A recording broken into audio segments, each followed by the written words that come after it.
Hari Ahad kita ngaji hadis. Hari Isnin kalian kajian maghrib. Hari Selasa ngaji Al-Quran. Hari Rabu kajian maghrib. Kamis kalian marhabanan. Jumat Quran. Jadi Qurannya 2 kali, hadisnya 2 kali. Nahmaduhu wa nusalli wa nusallim ala rasulihil karim, amma ba'd. Kemarin kita ngaji hadis kaitan tentang air. Hari ini kita ngaji hadis kaitan tentang al-aniyah. Aniyah atau wadah. Jamak daripada ina. Wadah. Kaitan tentang wadah. Apa wadah? Wadah itu apa? Tempat sholat apa? Masjid. Wadah sholat. Jadi wadah itu tempat bukan? Wadah itu apa? Wadah itu apa? Tempat. Iya. Boleh nggak kita mengucap wadah sholat? Maka wadah itu bagian daripada tempat. Tapi bukan berarti tempat adalah wadah. Wadah itu bagian kecil dari tempat. Ya. Kita ambil dari kitab Ibanatul Ahkam. Ang Didi masih ingat hadisnya dan masih ingat penjelasan syarahnya, masih ingat hukum fikihnya. Hadis ini diriwayatkan oleh Hudzaifah ibnul Yaman. Hudzaifah ibnul Yaman radhiyallahu anhu.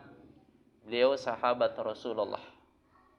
Beliau meriwayatkan 100 hadis kalau dalam syarah kitab Ibanatul Ahkam, syarah Bulughul Maram. Beliau ikut perang dengan Rasulullah di perang Uhud. Bahkan beliau digelari dengan sirru Rasulillah, yang memegang rahasia Rasulullah. Karena sebagian hadis yang diriwayatkan oleh beliau adalah nubuat. Apa itu nubuat? Sesuatu yang akan datang. Maka beliau disebut dengan sirru Rasulillah, pemegang rahasia Rasulullah. Tapi hadis yang akan kita bahas ini bukan bagian daripada nubuat, ya. Tapi kalau memang diselidiki secara ilmiah ada nubuatnya. Kenapa Rasulullah melarang hal tersebut? Bunyi hadisnya seperti apa? La tashrabu fi aniyatiz zahabi wal fiddah wala ta'kuluha fi sihafihima fa innaha lahumu fid dunya walakum fil akhirah. Hadis ini diriwayatkan oleh muttafaqun alaih.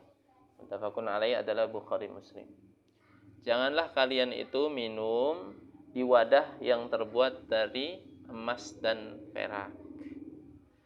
Dan jangan pula kalian makan dengan piring ataupun tempatnya, nampan yang terbuat dari keduanya. Karena sesungguhnya emas dan perak ini falahum fid dunya, bagi mereka di dunia. Mereka ini maksudnya siapa? Orang-orang kafir. Walakum fil akhirah, ya. Dan bagi kalian nanti di akhirat. Maka nikmatnya orang-orang kafir, kalau mereka berbuat baik disegerakan oleh Allah di dunia. Supaya di akhirat mereka tidak mendapatkan bagian apa. Maka jangan heran kalau setiap orang kafir, non-muslim, mereka bersedekah dibalas oleh Allah. Nakdan, ya, langsung, tunai di dunia. Maka ada istilah orang-orang Cina itu apa? Kalau berdagang, hoki. Saya sedekah 10 juta hoki. Gitu. Kemudian dagangannya laris, usahanya laris. Karena memang segerakan oleh Allah. Ketika di akhirat mereka tidak mendapat bagian apa. Enak nggak kayak gitu? Enak nggak kayak gitu? Termasuk dalam perkara aniyah, dalam perkara tempat, ini dihukumi haram oleh para alim ulama. Kita nggak boleh minum dan makan yang mana wadahnya terbuat dari emas atau perak. Hari ini ada nggak yang gelasnya pakai emas? Gelasnya pakai perak, piringnya pakai emas, piringnya pakai perak. Kalau kita umat Islam sami'na wa ta'na aja ya. Wa ma atakumur rasul fakhudhu wa ma nahakum anhu fantahu. Apa yang diperintahkan oleh Rasulullah itu kita ambil, udah sami'na wa ta', tanpa kita memikirkan kenapa sih Rasulullah melarang kita untuk makan di tempat yang terbuat dari emas. Kalau kita sebagai orang mukmin udah nggak usah pikir panjang. Sebagaimana Abu Bakar As-Siddiq radhiyallahu anhu. Kalau mau pikir panjang pun silahkan. Kalian bertanya dengan ahlinya, kenapa?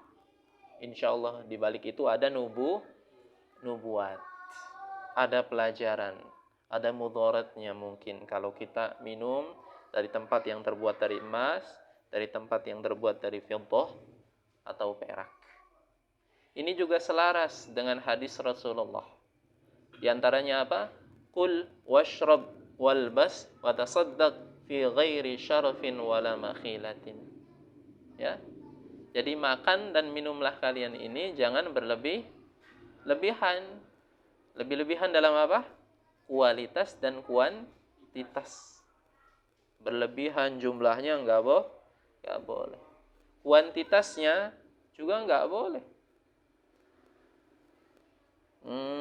Baju, dia mau pakai baju yang harganya di atas 100 juta ya, baju yang 50.000 nggak mau dia pakai, ini nggak boleh dalam Islam. Sandal ceplek merek Supreme harganya 5 juta, dibawa sholat isya ke masjid hilang.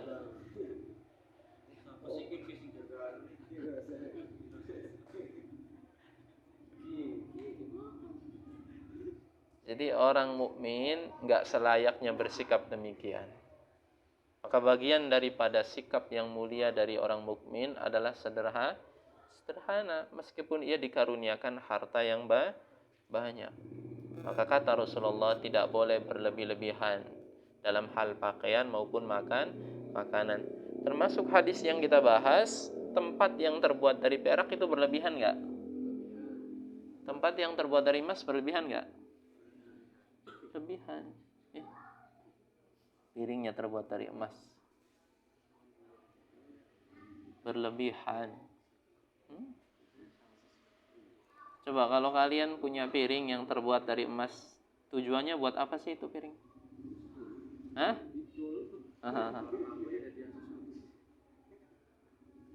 Ya, tujuannya buat apa? Kalian punya piring terbuat dari emas. Piring itu sehari-hari buat makan. Berarti kan banyak piringnya tuh. Di rak semua terbuat dari emas. Itu biar apa begitu? Biar apa? Kan ada beberapa kemungkinan dan kemungkinannya itu negatif. Kalau enggak riya, betul enggak? Kalau enggak riya takabur. Itu kan. Ya.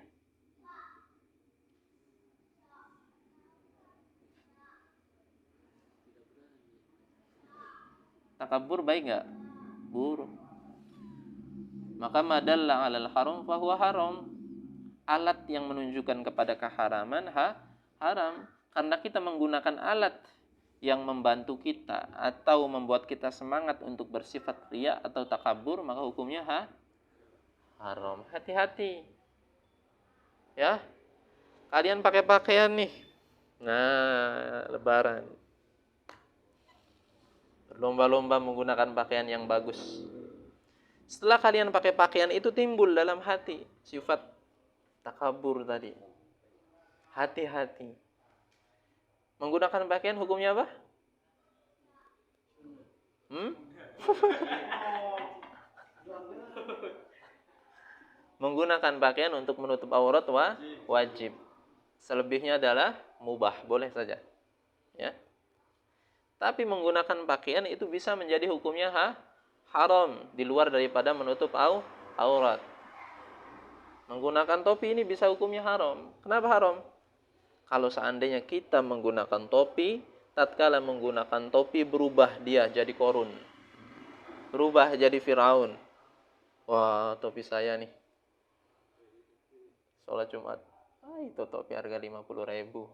Itu 30.000. Ya, paling murah kayak Hadi nih 10.000. Saya nih. Impor. Dari Yaman.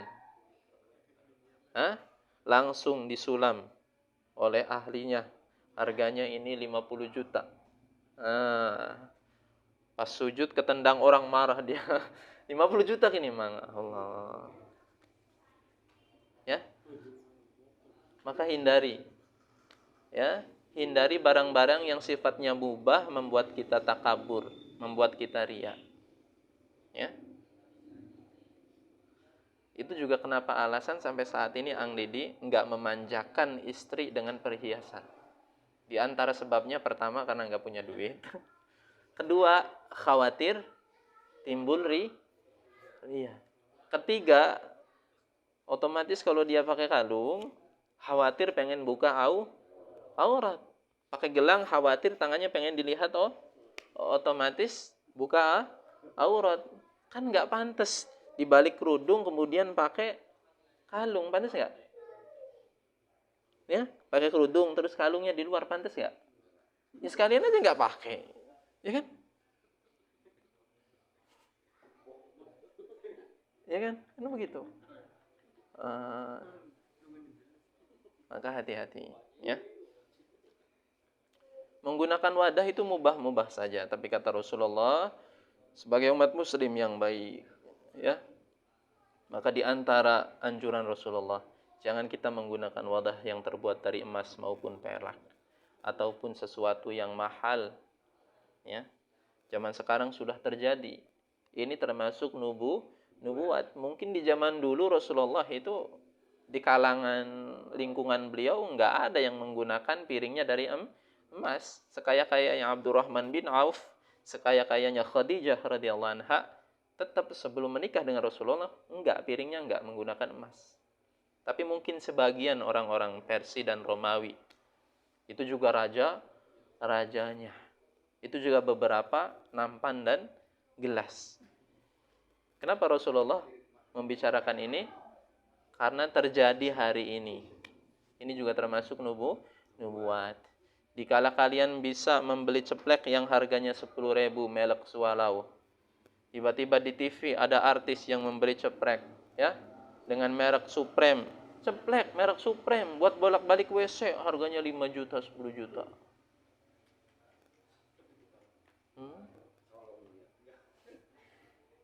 Dari depan ke belakang. Ceplek.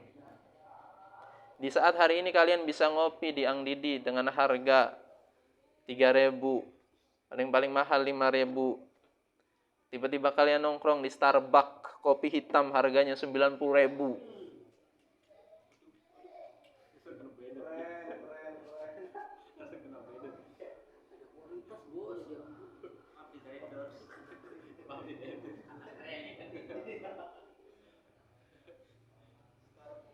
Muslim yang baik nggak seperti itu. Ya. Di saat kalian bisa membeli makanan hari ini yang standar kalau beli di warteg 10.000. Tiba-tiba kalian beli coklat Supreme lagi 2 biji. Harganya berapa? Ada yang 1.500.000, ada yang sampai 5 juta. 2 biji. Buat dimakan. Allah. Coba kalau kalian itu bikin kotak nasi kemudian dibagikan untuk fakir miskin. Berapa orang yang menerima manfaatnya? Banyak. Ya. Maka nanti kalian kalau dikaruniakan harta yang banyak, jangan seperti itu. Tetap hidup sederhana, malu kepada Rasulullah. Kalian yang bukan siapa-siapa masa hidupnya mewah? Rasulullah makhluk yang paling mulia hidupnya sederhana. Ya, perhatikan tetangganya mungkin belum makan, perhatikan temannya, ya. Kalau kalian nih setiap hari pergi ke tahfiz, pergi ke masjid, lihat ada perubahan di muka teman kalian, ya itu mesti ditanyakan kenapa. Ya, teman kalian yang biasanya gemuk tiba-tiba kecot. Nah, tanyain, bisa jadi nggak nemu nasi itu sebulan. Wis mangan durung lah. Tahu gak mangan kerikil wae nggak sih? Misal. Hah? Ya, perhatikan kalau ada perubahan dari fisik teman atau saudara kalian tanyakan. Karena bisa jadi nasi yang sesuap itu yang tidak berharga bagi diri kita, bagi teman kalian yang belum mendapatkan nasi itu sangat berharga. Hari ini kita punya uang 10.000 yang gak berharga mungkin di dompet kita, bisa jadi ada teman kita yang sangat membutuhkan. Gitu. Ya. Kak, ini bagian daripada hadis yang kita bahas. Kalau fikihnya haram, ya, menggunakan wadah yang terbuat dari emas dan perak. Ya. Nanti kalau fikihnya lagi, kalau disambungkan dengan air, hadis yang kita bahas kemarin, maka air yang ditampung oleh wadah yang terbuat dari emas, meskipun itu dipanaskan, dia tidak termasuk ke dalam air yang sifatnya musyammas.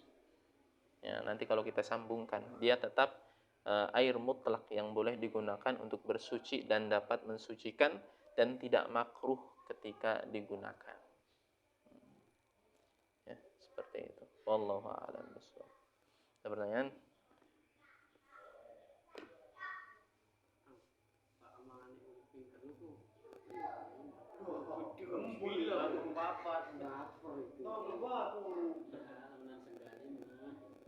Makanlah kalian sebelum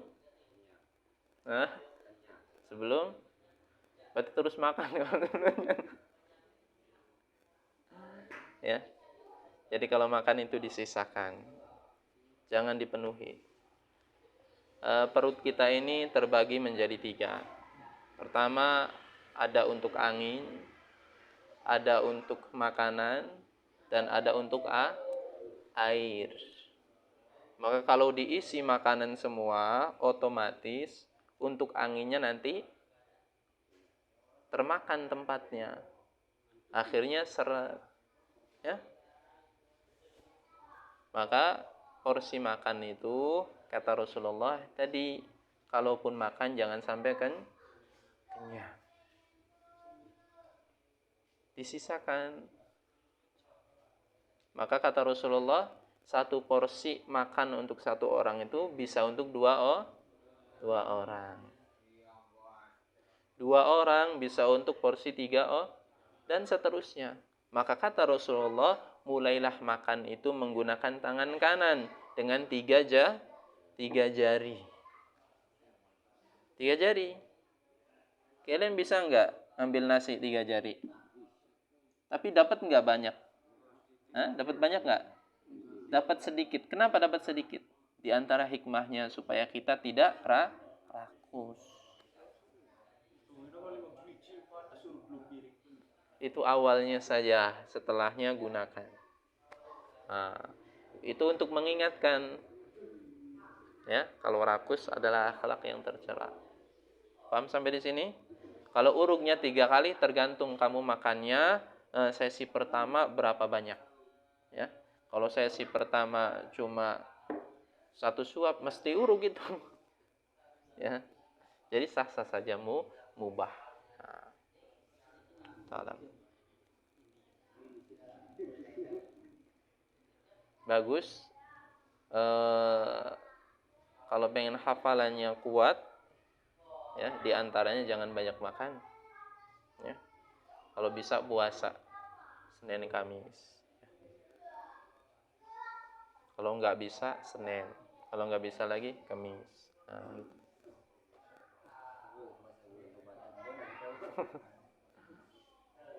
Ya, kalau bisa. Nanti ngantuk soalnya, orang yang banyak makan tuh ngantuk. Kalian menghafal baru lihat Quran udah tidur. Nah, ini seperti itu. Enggak, kalau Hadi ini enggak kelihatan banyak makan.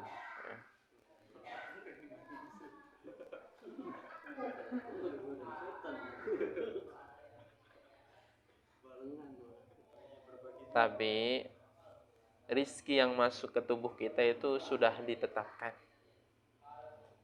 Kalian sekaya apapun itu, kalian tetap makannya dengan jumlah yang Allah tetapkan. Semiskin apapun, kalian itu makannya atau yang masuk ke dalam tubuh kalian itu dengan jumlah yang Allah tetapkan. Maka kalau ada rizki gandum yang ditanam di Belanda, tertulis namanya Hadi di situ, maka gandum itu akan mendekat ke Hadi.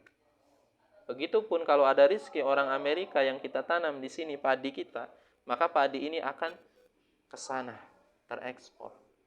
Maka rizki yang masuk ke dalam tubuh kita ini mutlak. Yang nggak kerja maupun yang kerja pasti dia makan dengan jalan yang Allah telah tentukan. Coba aja kalian nyoba. Kalian menjauh di hutan, di dalam gua, diem bae 3 hari. Siapa nih yang ngasih makan nih? Ya kan? Nanti juga Allah kirim utusan-utusannya. Ini sudah terjadi di kalangan para alim ulama terdahulu, para salafus soleh. Ya. Ang Rudi, peceklik menggawe beli. Hah? Musim gin ki peceklik sing akeh menggawe ta beli. Anggur. Tapi anggur mangan. Mangan.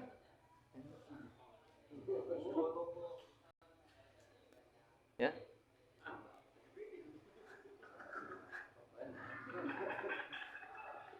Anggur mangan. Coba takoni best friend parak beli karo rabi kan.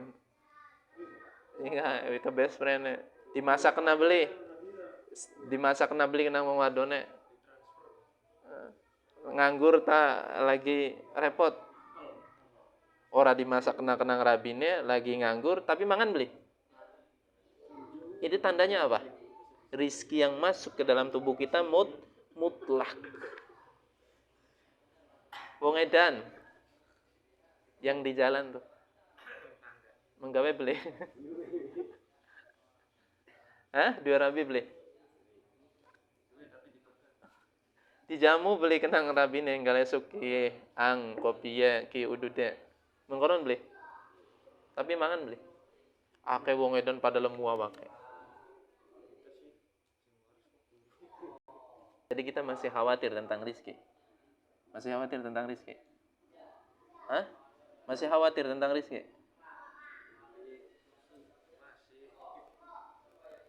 Ya? Tabungan wis laka. Utang wis akeh. Arepan utang maning blole. Mola ora bruk be menang ning omah. Angger mangan. Tandanya apa? Rizki itu mengejar ahlinya, mengejar sohibur rizq. Maka yang perlu diusahakan adalah apa? Ikhtiar kita untuk mencari ridho Allah. Seperti itu. Ada pertanyaan lagi? Maka rizki anak itu kebanyakan dari orang tua. Tapi kalau orang tuanya nggak ada, ya Allah kasih ke jalan yang lain. Itu logikanya. Maka kata Syekh Ibnu Athaillah dalam kitab Al-Hikam, memikirkan sesuatu yang telah ditetapkan oleh Allah Subhanahu wa taala adalah perbuatan sia-sia. Ini makom ilmu tasawuf sebenarnya. Tapi memang kita juga perlu mendalami itu. Karena sesuatu yang hakikat itu mesti kita masukkan ke dalam hati. Ya.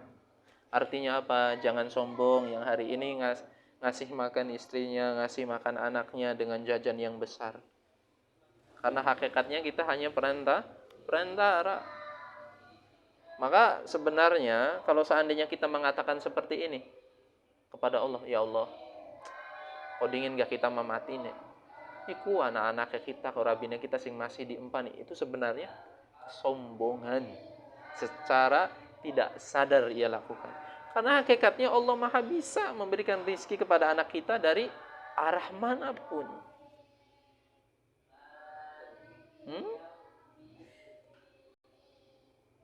Maka ini gunanya kita duduk di majelis ta'lim, itu untuk mengingat perkara yang hak. Karena kalau kita sudah berdiri dari majelis ini, ya, berkumpul dengan ahlu dunia, dengan orang-orang yang sibuk dengan aktivitas dunia, hilang itu. Dan betapa capeknya kalau kita tidak mempunyai keyakinan seperti itu, sebagaimana yang Allah perintahkan. Capek sekali. Kita dagang bakso bakar, ada orang yang nyamain, galau bukan main, nggak tidur seminggu, capek. Gimana nih caranya nih, wong kayak tak santet beta ya. Kalau orang mukmin kan enggak, ya. Kita dagang, ada usaha saudara kita sama dagangannya, kita berpikirnya seperti apa? Mungkin Allah memberikan ikhtiar yang lain, sehingga dari sini rizki kita enggak kita dapatkan, berarti Allah memberikan ikhtiar yang lain. Dan dalam ikhtiar mendapatkan rizki itu ada pahala. Selalu berpikir positif. Kita itu makhluknya Allah, kita makhluknya Allah. Mustahil Allah nggak ngasih rizki. Anak kita makhluknya Allah, istri kita makhluknya Allah, mustahil nggak dikasih rizki. Coba yakin, dalam hati itu harus punya keyakinan kayak gitu, ya? Maka kalau sudah begitu, hidup aman, tenang, tentram, gitu. Nggak ada lagi persaingan yang menggunakan gendam, magic, dan lain sebagainya. Ya, Hadi tiba-tiba ada saingannya, ya, karyawan baru, ya, tenaganya besar, gede, ya, sehingga Hadi nggak digunakan lagi.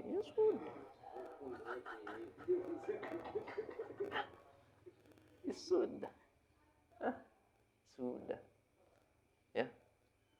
Tapi poin yang paling penting itu, jangan sampai kita mengusahakan ikhtiar di jalan yang haram. Poin yang paling penting.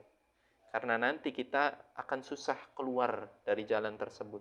Sehingga seakan-akan rizki itu datangnya cuma dari jalan yang haram.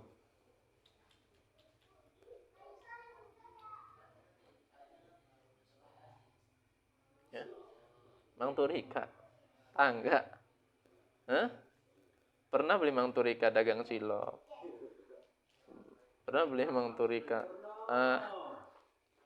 derep?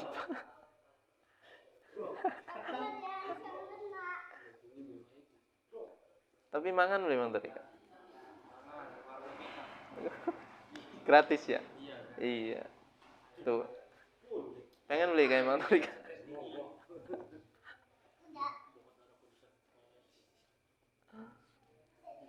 Ya, dinaikin lagi makomnya. Tanamkan dalam hati. Itu sudah ditetapkan. Ya. Adapun ikhtiar itu sebagai karya kita, bentuk rasa syukur kita kepada Allah. Diberikan tangan, diberikan kaki, maka mesti kita berkarya dengan membantu agama Allah. Yang jadi arsitek membantu agama Allah. Yang jadi dokter membantu agama Allah. Ya, yang jadi pengusaha membantu agama Allah.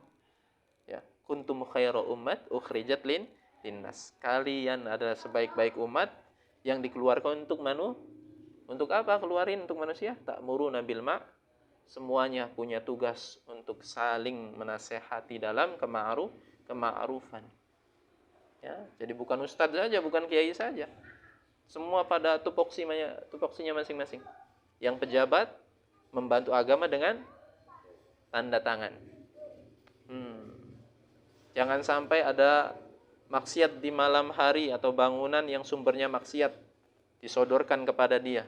Dia mendapatkan upah 1 M supaya di ACC bangunan itu ada. Dia tolak karena Allah.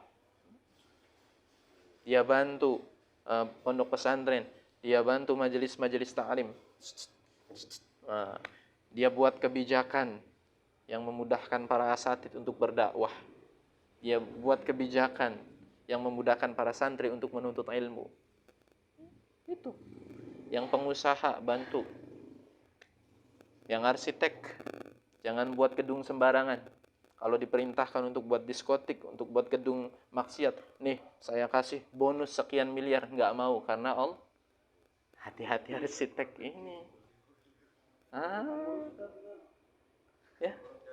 Makanya bedanya kita yang punya iman dengan orang yang tidak punya iman. Semua ada remnya nanti. Kan gitu. Ya. Justru indah nanti kehidupannya tuh.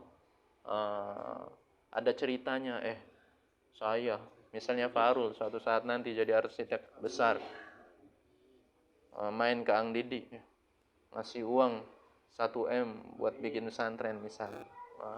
Ya. Cerita, saya dulu ada job 5 miliar bersih nih, kerjaannya gampang, cuma bikin diskotik, tapi karena saya ingat omongannya Ang Didi nggak boleh ngambil proyek seperti itu, akhirnya saya tolak. Tapi Allah ganti, akhirnya saya dapat proyek membenarkan Masjidil Haram.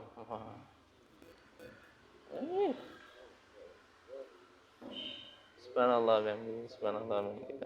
Asyhadu an la ilaha illa anta, astaghfiruka wa atubu.